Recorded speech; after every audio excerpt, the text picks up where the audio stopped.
Sometimes life in the big city can be a little noisy, so I like to go out into nature and to seek the silence.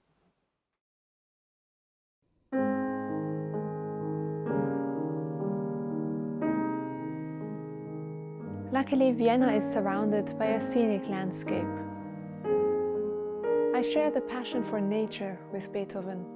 He liked to go out into the woods, take lengthy walks, and be inspired by nature.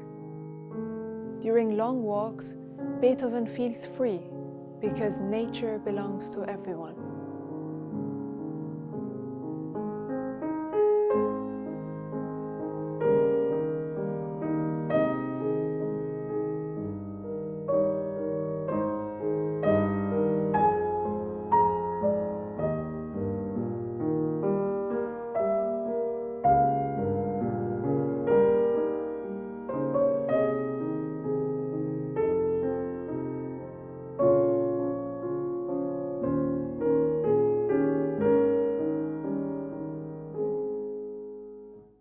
He fills his sketchbooks, gathers ideas, and is inspired by nature.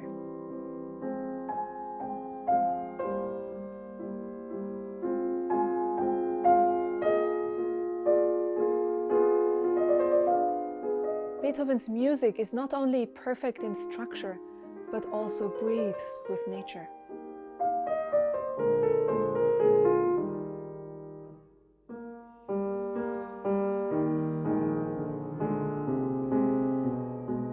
In popular imagination, we often see Beethoven depicted as a rough, rude, and arrogant man, a typical solitary genius.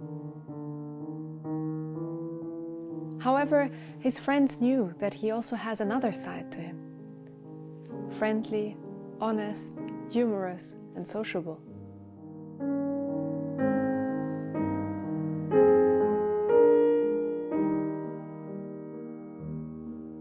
It is in Vienna, where anecdotes about him are more numerous and alive than anywhere else, where good old Ludwig gets a human face. Having a closer look, he is not a distant master, but a sensitive and humanity-loving artist.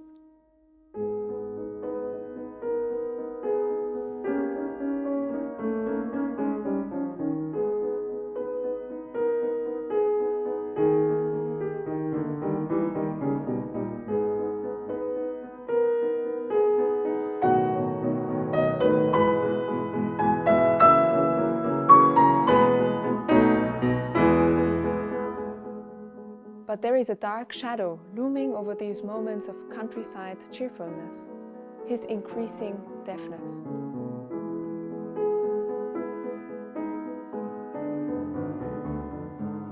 Beethoven lived through many difficulties. He experienced physical limitations as well as painful calamities in his surroundings.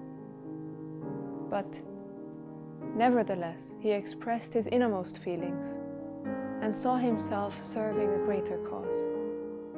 In one of his quotes he says, "Höheres gibt es nicht, als der Gottheit sich nähern und von hier aus ihre Strahlen unter das Menschengeschlecht zu verbreiten."